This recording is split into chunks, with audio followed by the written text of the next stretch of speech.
are going to be talking about a topic that I think is really, really interesting and important, how slow dating fuels the feminine. So before we dive into this, Cami, tell us, for people that may not know, what is slow dating and why did you choose this as a topic? Sure. Yeah. So I guess slow dating, the definition would be being actively engaged. So I'm not talking about like procrastinating dating, but you're actively dating, actively engaged in the process, getting to know people, so multiple people, and you are just being open-eyed, but measured, grounded, so you can really stay present and be able to thoroughly kind of assess and evaluate the quality of the connection or connections while you're enjoying the process, which really helps to minimize anxiety, panic, overwhelm, that normally can accompany the dating process. And it's also kind of like push back against, we live in this modern world, and now we're so used to instant everything. Like I could order something on Amazon right now and it'd probably be here by the end of our talk. Right. Everything's so instant, and including, with the dating, we get on an app and it's swipe, match, dopamine hit, send messages, phone calls, dates, poof, disappear, start all over again. So it's, there are pitfalls with different parts of dating, including dating apps, but with slow dating, it's just trying to slow that process down, intentionally pacing with intimacy, both emotional and physical, so that you can really make better decisions about any person that you bring into your life and perhaps into your bedroom. Ignoring old dating traps like rules or, feeling pressured that, oh, well, if I see this person a certain number of times, then that must mean something beyond I'm simply exploring this dating connection. That's really what dating is for. Getting to know someone to see if you want to continue to get to know them, but taking your foot off the gas and encouraging the person that you are also exploring this connection with to take the foot off the gas. And this really helps to fuel the feminine, what you're talking about, fueling your feminine power. And it's allowing you to really stay connected, present, grounded, more magnetic, more in your intuition, your feeling, your knowing, your self-honoring, your boundaries, all of that. So ultimately ending up in supporting, choosing, and cultivating the right connection. So that was a long answer, but that's what I mean. Yeah. So it's the opposite of being swept off your feet into a whirlwind romance. Exactly. And I always say that those relationships that start out that way, like the blazing, fueling forest fire of passion or attraction or chemistry, yes, they often leave us lying there in the dust, smoke, and ashes, wondering what has happened at some point. That's right. Absolutely. And can I talk about some of the pitfalls? Because I think you're sort of taking us there. Yeah, some of the pitfalls of not doing the slow dating process is exactly what you're talking about. It's not dating in alignment with your vision, mistaking intensity for intimacy. So that swept off your feet thing that you just mentioned. Sometimes we think, oh, it's this, I have intensity, so this must be intimacy or this must be love. And getting swept up in that. Maybe you're even having sex before you're ready. And this is not about, sex shaming. We're not making a judgment about when you should or shouldn't. But sometimes when you're swept up in that, sometimes you find maybe you are becoming physically intimate earlier than maybe you would like, which then creates the oxytocin bonding, which then maybe has you ignore red flags. You're just not learning enough about a person to be able to assess when you're in that swept up thing. And I have a story to kind of illustrate what we're talking about here. So I have a client, and she met this man in her dance class, and he was very charming and very handsome and funny and sexy. And he suggested that they get together and go out. So they did. And she was swept away by the chemistry she felt. They quickly did sleep together. This quickly became, several dates a week. And this was during COVID. So there wasn't, a lot of things were closed. And so it quickly became, he would come to her place. She would cook him dinners. They would have cocktails and dance in the living room and passionate sex. He would spend the night, then he'd leave in the morning, but she would feel this ache in her stomach and in her heart. And you say, well, God, that sounds amazing. What was wrong with all of that? Well, it's because they kind of skipped over what we're talking about here with the slow process. There was no real commitment. He wanted to keep it undefined. And she was so confused about how she could be experiencing all of this, how they could be experiencing all this together. But she felt so strongly about him, and he didn't want to call it a relationship.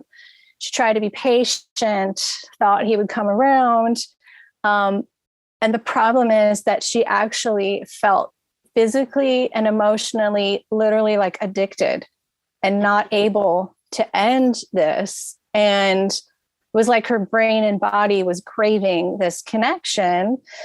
And as much as her smarts were telling her, you know what, this isn't good for me, she just was having the most difficult time ending it. But with some coaching, she was able to identify that this relationship was mirroring how she felt as a child, raised by a narcissistic mother who didn't reflect her value and her worth to her as a child. And she was constantly emotionally tap dancing, trying to get mom's approval and attention. And she told me about a time when she remembered her mom, like giving her the silent treatment for several days because she had done something wrong that was, very minuscule.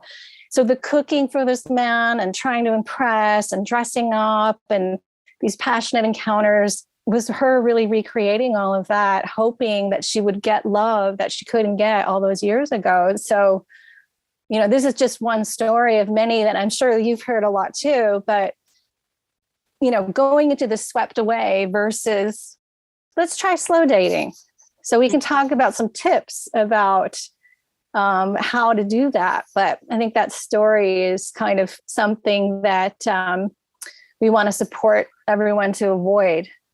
Yeah, because, Cami, I'm thinking back over the years and women that I've talked to a lot of times, like I'm sure with your clients, they come when, they've been through some pain or a relationship that hasn't worked out or several that haven't worked out. And hindsight, of course, is 2020. We know that. But a lot of times I will ask women a question. I'll say, now I realize hindsight is 2020, but, looking back on it now, were there signs, signals, something inside, like you're describing this woman, she was feeling like something in her inside of her body that was like in conflict. Something wasn't feeling quite right, wasn't feeling good, even though the sex might feel good and the attention might feel good and the company might feel good, especially during COVID.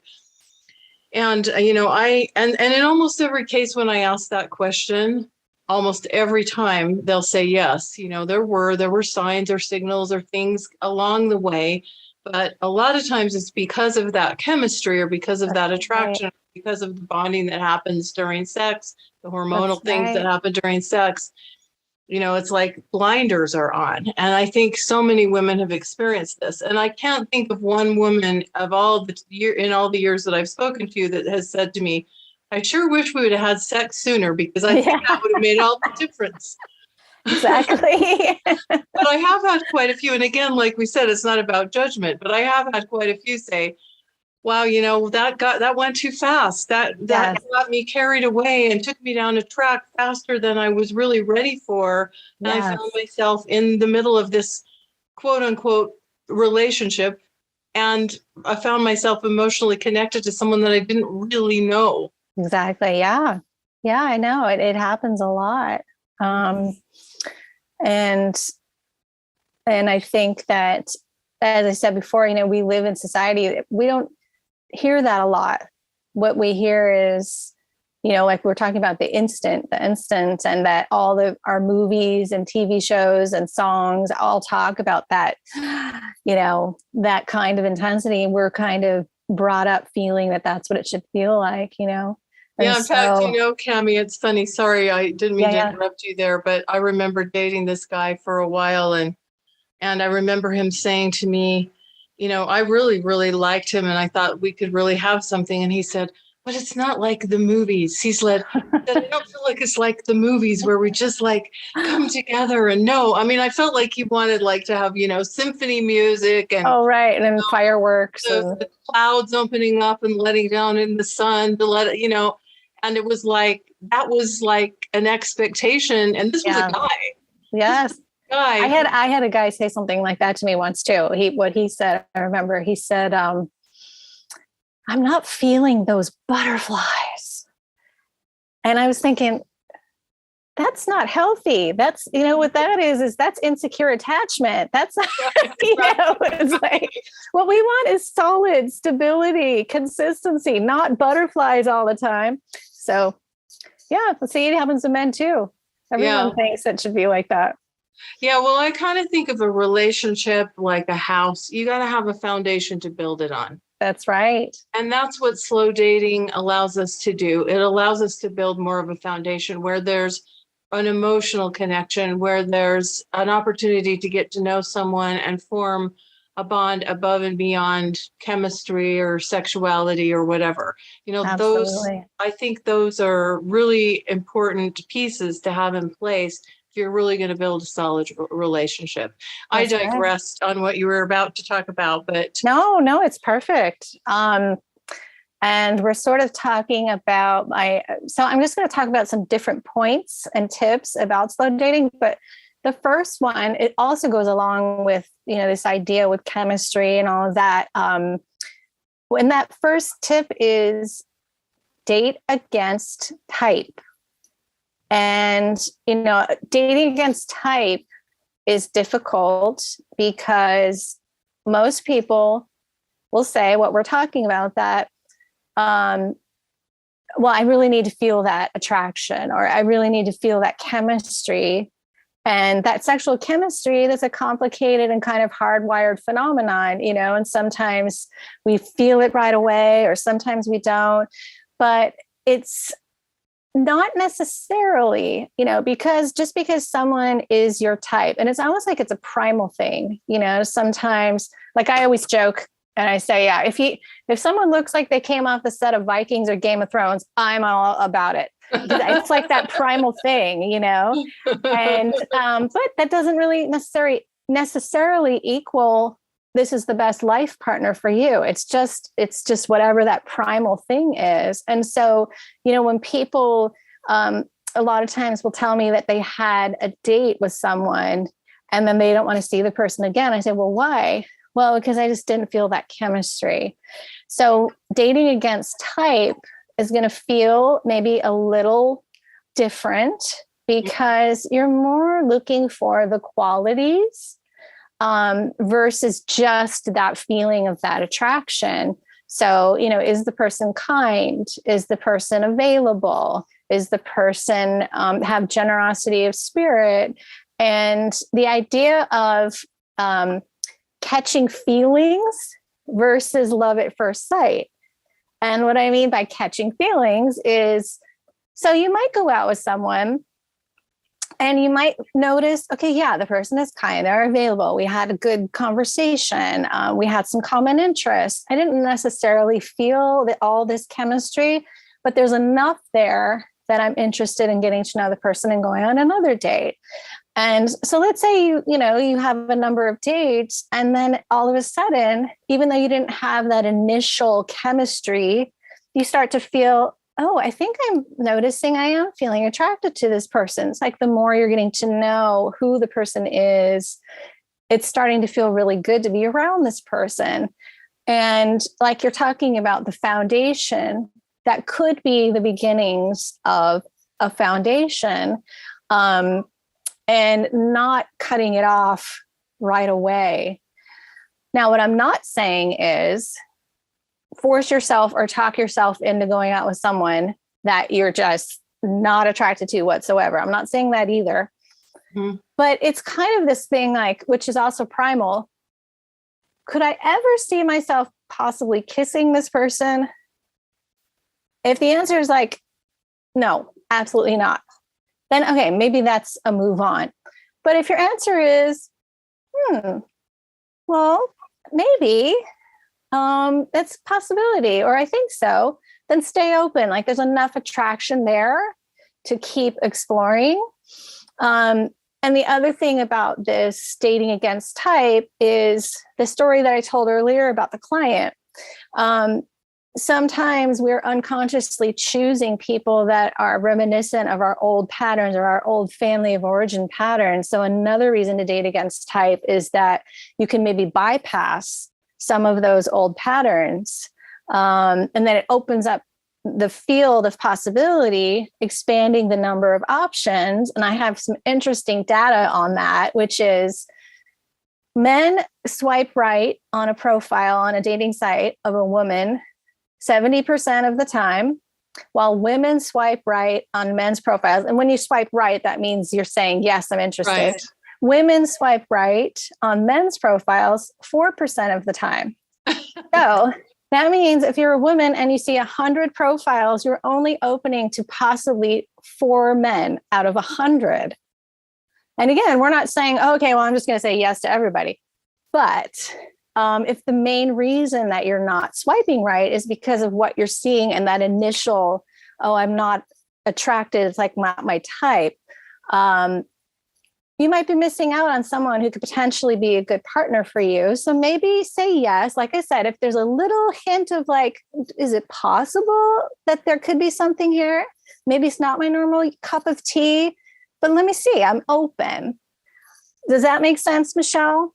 It does. And I also know there's going to be a lot of women out there that feel very resistant to this idea because I have worked enough with clients to know there's resistance. And I had it myself too as a single woman. I mean, I can remember one time being at this party and it was like wall to wall bodies. It was a party in someone's house and they'd really kind of over invited, right?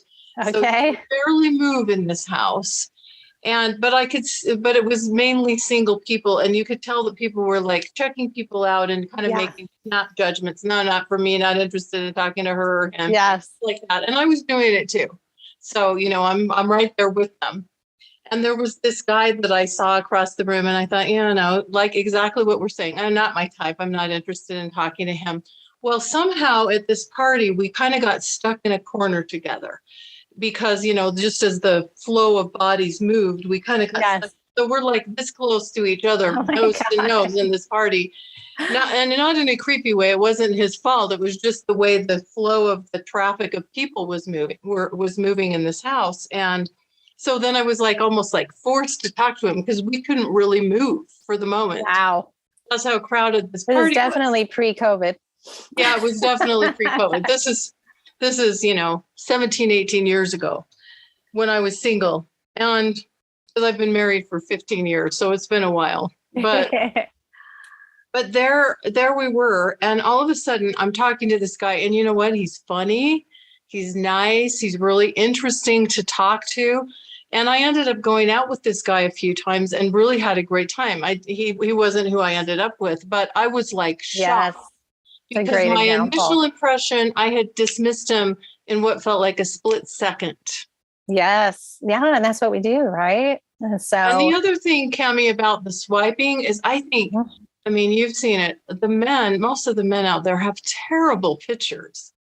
That's one thing we work with. There needs to be policy. No bathroom selfies, guys. I know. No bathroom mirror selfies. It's not sexy. We're not turned on. You're not turning us on. That's right. But most of them have terrible pictures. And of course, with our female clients, we're usually working with them to get great pictures. Yes, that's right. They don't go to that effort. They're outdated. They're blurry. They're terrible. They're at a bad angle or they're in front of the bathroom mirror. And so I think it's really... You have to take that into consideration too. That's what I'm saying. It's hard to really tell who you're going to be. Yes. be looking at. And that's what we're making the judgment on online. That's right. Yeah. And you've said some of the things that I recommend in terms of, so let's say you do more than the 4 swipes out of the 100, and you end up having a number of potential dates, or at least phone calls. And then you end up going on the date. So instead of doing I didn't feel the attraction, ask yourself some of what you just said, Michelle. Do I feel comfortable, at ease, like I could be myself talking with this person? Did I have fun or laugh or smile during the date? Am I attracted to him enough to see him again? We're not talking about an 8, 9, or 10. Like it could be a 4 or 5, but there's still some attraction there, enough to see him again. Did my date seem interested in me and getting to know me? Did my date seem kind and warm and genuine? Do we have some compatibilities? Am I curious to learn more? That's enough. Mm-hmm. You didn't have the huge chemistry, but go out again. Let's see what happens. Mm-hmm. Yeah, and I think the thing that kind of gets in the way here too, Cami, is I think sometimes because we're so intentional about not wanting to waste time. You've heard this, right? I don't want to waste time. And I understand that, because time is our most valuable asset by far. But I also think there's no substitute for time when it comes to actually getting to know someone. It takes time to get to know someone. And so I love what you're sharing here, because I've had clients, and I know you've had clients, that they find themselves in a relationship with someone that maybe on that first date they didn't necessarily think was their cup of tea. But because of who the person was, how they felt around them, how they showed up, they came to know their heart and character qualities, the attraction grew. Yes. And I'm thinking of a client right now married, but initially was doing what we're talking about. And she thought, oh, this is just never going to go anywhere. I'm not really feeling it, but she could answer all those questions that I just asked as a yes, yes, yes. So she kept going. And she said that she remembers one time she just all of a sudden looked over at him and she said, wow, I think I really love this person, because she had taken the time to really get to know him. They had developed that foundation.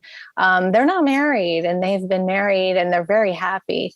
But initially, she would have cut him off on the first date if she had been doing, the rapid date kind of thing that we've been talking about. Yeah. So she could have missed out on happiness. Yeah, she could have. She could have missed out on something really great. I have a client who's now been married for 5 years, but she was divorced for over 25 years, was in her 60s when I was working with her, met this man online. And I remember after the first date, she came back and we were having our coaching session, and she's like, I'm not attracted to him. He's too skinny and he's kind of bald. Mm. I'm like, well, at that age in life, and a lot of the men are losing their hair, and he's skinny. He doesn't have a big old pot belly. That's a win. This is what I'm saying this to her. But I asked her some of those questions like you were asking. Mm-hmm. And she did say, she said, what I really liked about him is, she said, I really like how he showed up and he let me know that he was interested in seeing me again. Yes. Wanted to plan something. And I said, yeah, why don't you just go and see how it goes on a second date? Well, by like the 3rd or 4th date, she was like, oh, I think he's amazing. And these two, by the time they got married, she was like 68. Wow. The two of them built a house together and are still doing real estate together. And on Facebook, just the other day, she was announcing it was their 5-year anniversary and how happy. Love it. So this is an example great story. of what we're talking about. Now, I do want to, before we leave this one, Cami, I do want to come back to something what you said earlier. We're not saying you should deprive yourself of having attraction. No, not at all. Because people would be very resistant to that. No. We're just saying sometimes it takes time to know. If they're making your skin crawl on the first date, you're probably not going to have it grow. Exactly. Yeah. Don't force yourself to try and be attracted if it's an absolute no. But all we're saying is sometimes, as these two stories that we just shared, sometimes you might have that initial, oh no, I'm just not attracted. But then over time, when things grow in a different way, I love this person. This is my life partner. So Yeah. Can I go on to the next point? Absolutely. Okay. Another point about the slow dating is to practice sober dating.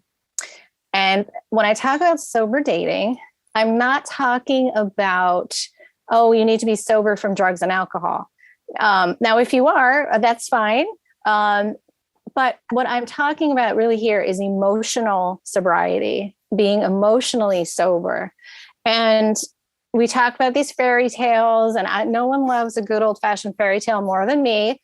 But when it comes to modern dating, doing it in an emotionally sober way makes a lot of sense. And so some things to keep in mind about emotional sobriety and deepening the connection and pacing intimacy in a mindful way.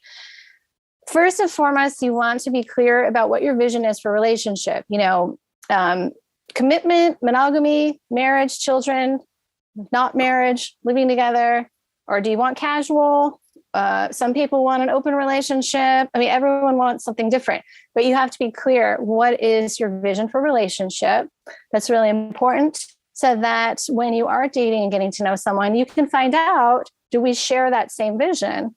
Now, if you want a committed monogamous relationship leading to marriage, and this person lets you know that they don't want that, you need to be emotionally sober and see that and just say, well, very nice person, but use your emotional sober compass and discern that this might not be a good match. We also talked about old relationship patterns and making a commitment to yourself to not repeat them. That is very emotionally sober.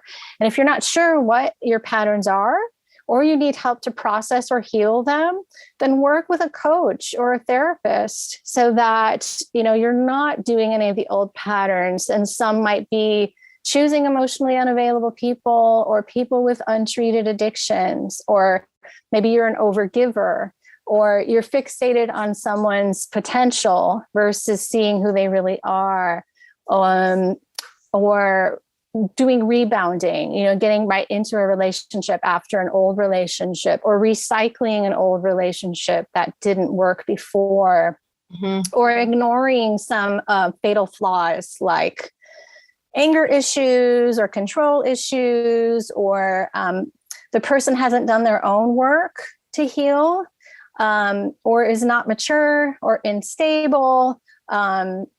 Or you can't put your finger on it, but you just don't feel safe. So, emotional sobriety is really about looking at any old patterns and making a commitment to support yourself to not repeat those. Other factors around slow dating and emotional sobriety: your value is not determined by your relationship status. So, as we talk about in society, we're always getting these messages. And you might have heard things like, well, you should be settled down by now, or you're such a great person. Why haven't you partnered or married? Just don't buy into any of this. You continue to mirror your strengths, your worth, your value, and remember those qualities you're seeking in the right partner for you, and be willing to wait for it as a happily single woman. You're not choosing out of loneliness. It's human to need connection, but instead of making poor love choices, emotional sobriety is focusing on strengthening your relationship with yourself. And as I just said, reminding yourself of all your strengths and all your qualities. Lust, blindness, we've kind of talked about that pull of sexual attraction, not going there. Focusing on your own life. So emotional sobriety is not waiting for someone else to distract you from your own life, or from areas of your life that are not working the way you want them to, or procrastinating on goals or dreams. You and your life, you're number one, and honing in on your fulfillment and your joy and your purpose, and falling even more in love with yourself and your life. That's, when we talk about fueling feminine fire, that is, igniting your inner worth, your value, and just your love of your life, and makes you show up to the table full. It's very magnetic.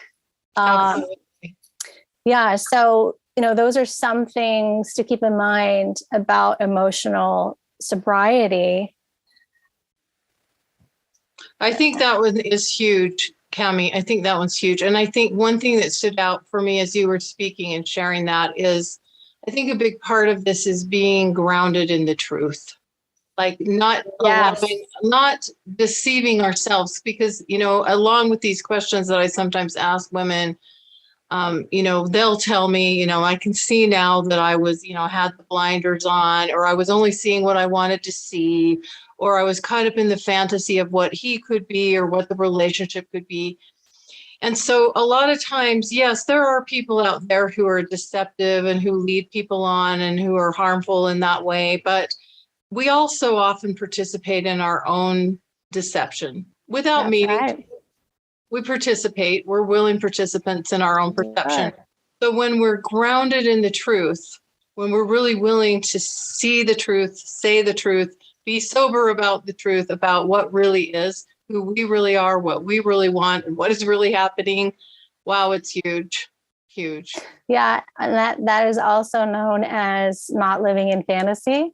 Mm-hmm. And sometimes, as I said, like I love a modern day fairy tale, but sometimes when we're in the fairy tale mindset, we can be living in fantasy versus, as you're saying, no, we're going to be in the reality of what truly is happening here, what's possible, what's not possible, and then making very rational, sober decisions to move forward in a way that is supportive of what you're wanting to create in your life. So yeah, and this sounds very rational and reasonable when we talk about it, but wow, when you're drunk on love, sobriety is hard, it is intoxicating. Yep. It is yeah, hard. And that's why I suggest you actually have a dating plan. And you have things to yourself, your promises to yourself. So I just mentioned some examples of things that maybe for you would, in people's dating plans would be for them. But, it could be things like, I will speak up and make a request about, for example, frequency of contact. Like if your date is texting or phoning you with an intensity that you're not ready for, or with sex, you're not yet ready to have sex with a potential partner, you commit to yourself that you won't do that before you feel ready to do so, or that you keep yourself emotionally and physically safe. Even things like riding in the car with a date until you feel safe to do so. I don't care how many dates you've had. That is your right to keep yourself safe. Watching for the red flags, not canceling commitments or prior plans that are important and meaningful for you in your life in order to accept a date, looking for actions and follow through. So you kind of have your own sort of dating plan, the things that help to support that emotional sobriety. Michelle, that's what I recommend. Because like you said, when you get drunk on those feelings, sometimes it can be hard to make those rational decisions. Mm-hmm. Absolutely. Absolutely. Yeah. So I think this one is so important. I love that you brought that up, and I love the name for it. Emotional sobriety, because I think sobriety is the perfect word. Yes. And you just mentioned one that I'll just touch on because you've named it already, which I call it, don't plan the wedding on date 3. So slow dating keeps you in the reality, not the fantasy of, I think I met the one. I mean, maybe you have met the one, but just focus on being present in the moment, enjoying today's date. And then, you can see where things go. So just that, not the future focus too much and just staying in the here and now. And then you also mentioned something else too, that I want to also underscore. You mentioned your client who wasn't sure about the potential date, but then she saw that what he was actually doing was courting her, and she really liked that. I think that's also a part of slow dating. Invite your suitors to court you. If someone shows an interest in getting to know you, they're investing in you, and time investment, that's the number one indicator of a man who's seriously interested in getting to know you. And someone who wants to put in the time, someone who wants to set those plans, who follows up to see you again. And as I said before, it's okay to ask for having your needs met And so if someone, for example, they're only communicating via text, for example, and you would like an old-fashioned phone call or a voicemail, Right. then ask for that. I'd really love to hear your voice. I've enjoyed getting to know you. It would be great to speak in between. But this idea of courting is another thing that I think is really important. And then being assertive. So I think a lot of times women feel that they cannot be assertive and they have to sit back and have the man be emotionally responsible for everything. We're talking about courting, but we're not talking about having the man feel like he's responsible for everything. It's okay to take initiative. Assertiveness is not aggression. It's just confidence. It's welcoming a dialogue. It's asserting yourself and your needs without tying like an emotional weight to the response. And I think that lifts some of the weight for a man if a woman is just assertive and confident. And that doesn't just mean, suggesting, oh, hey, I saw this concert's on, such and such date. I thought maybe, is it something that you might be interested in? That's fine. But it's also things like ordering what you want off the menu for dinner, or what I'm talking about, the frequency of communication, the general pacing. If the pace starts to go too fast, that you're assertive and you ask for what you're needing. The sex issue, when you're ready or not ready, sharing your beliefs, sharing your opinions, or not participating in an activity or a situation that might conflict with your values or something that you maybe just don't have a serious interest in. So all of these ways, again, with the feminine that we're talking about, this is very magnetic. A woman who knows herself, she knows what she wants, what she needs, what works for her, what is an authentic yes, and what is an authentic no. Mm-hmm. Yeah, so important and so powerful. And, it's interesting because I do these events, these speaker series events called the Man Panel, where I interview all men, because I think it's valuable to hear things from the male perspective. And so often, Cami, these men have said, please tell the ladies out there to tell us what they want, what they need, what they would like from us, what would make us happy, what their preferences are. We don't want to guess. Yeah, because that's what they say. They're like, we're terrible guessers and we don't speak hint. And it's like, if we, they say, we really do want to make you happy, but we don't automatically often know how. We don't always automatically know how. And so this confidence to speak about what you want, to share your preferences, what you're comfortable with, what's working for you, it does require confidence, because we potentially can scare someone off by a request that we make, or by taking a stand about something that we feel strongly about. Yes. But I also think it's such a huge opportunity, Cami, because you get to see how that person reacts and responds. That's right. And you get to see whether or not that's someone that potentially could be a good partner for you. Because, I can tell you, having been married for 15 years, there's some negotiating that goes on in a relationship. For some reason, my husband has a mind of his own. Doesn't always work exactly like mine. The shock, right?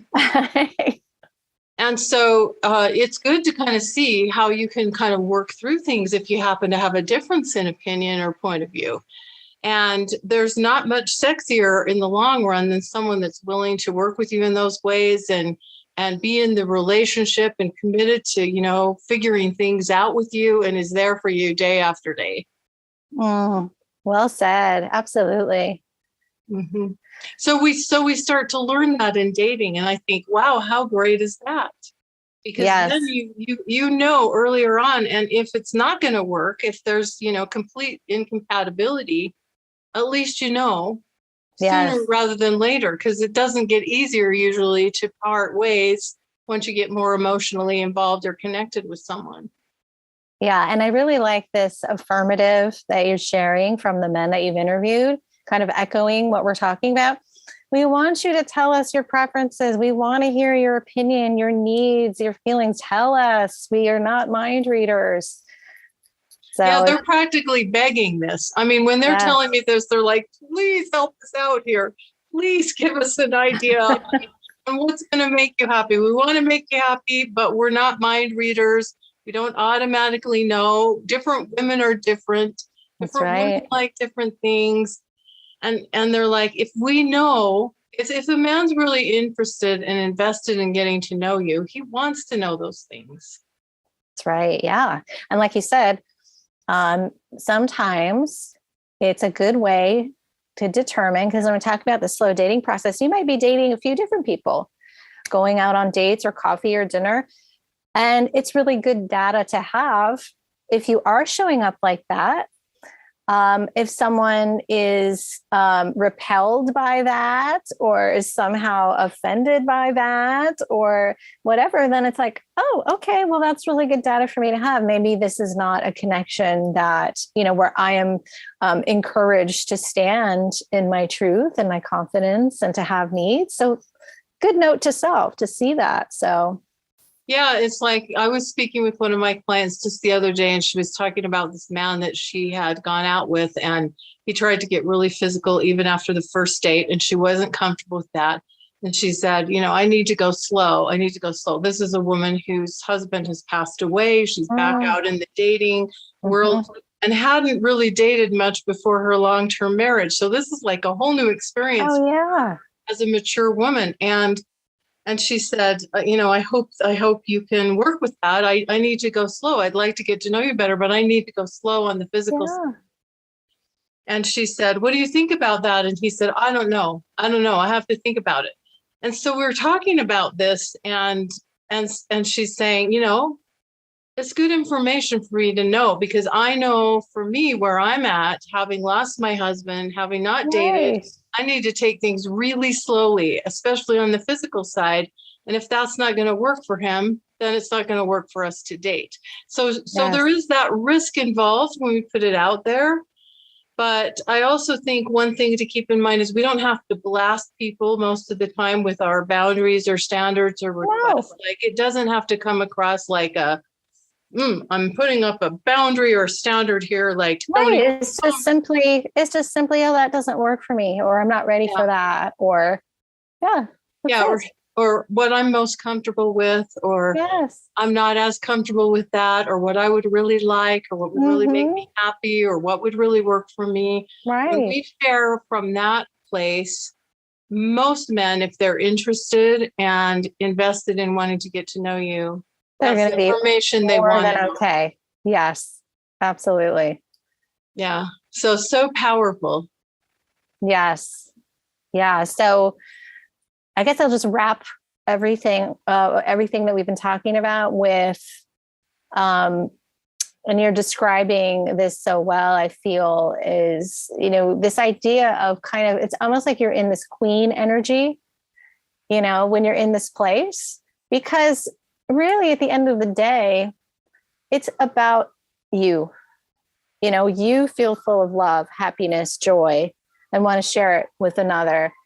You've created and cultivated your life in a way that you feel gratitude for what you already have, giving from a place of fullness, and you have these boundaries and you're clear about what you need, willing to show up self-responsibly, mature as a conscious adult, and welcoming these good intentioned efforts of someone that you're dating as you continue to assess the connection, receiving compliments or receiving care, allowing that generosity of gesture or spirit, or as we're talking about, the courting of the plans, and don't feel beholden to an obligatory sense or need to now owe something in return, but you're gracefully, with appreciation, relaxing into what it feels like to have a potential partner who is organizing around you. And as you were saying, and maybe, the ones who are not, that's not necessarily a bad thing, but relaxing into that. What does it feel like to have someone who's interested in my needs, who wants to know what I need, who wants to please me, which is reflective of the inherent value, worth, lovability, and confidence that you are your foundation that is reflecting out into the world. So that's kind of, the end game of this whole idea of the slow dating, fueling your feminine fire and having you just really just relax into the truth of who you are. So that was so beautifully said, Cami. And I think that kind of comes full circle to kind of where we started from, that so much of this comes from that place of knowing your inherent value that is not based on what is or isn't happening with any other person or with any man or with any date or with the messaging from the outside world. It's an inner knowing of your own value and of the value of your life and what you're creating for yourself, and having that confidence to more or less kind of trust the process a bit. yes, I think that's another piece where we get anxious or we get overly eager or we get fearful or we get feeling like we need to overgive or over function or overcompensate. But when we're really centered in that energy that you so beautifully described, it, like you described it as like a queen energy, we're able to just kind of be more relaxed and trust the process, which helps us to be able to do this slow dating thing a lot more effectively. Absolutely. Yeah. And when you're talking about all that too, just reiterating what I said before, it's like, it's absent of those feelings of anxiety or the feelings of panic or overwhelm. It's just enjoying the process. Yeah, absolutely. And staying like curious and observing. Like, I think those are two words that I like to think about in the slow dating process. You're curious about how you feel, who this person is, how you feel when you're together, how you feel when you're not with them. Yes. And having the time to be able to do that. Oh, right. Yeah. And you're observing who this person is on a heart and character level. Like, what are the real qualities and characteristics?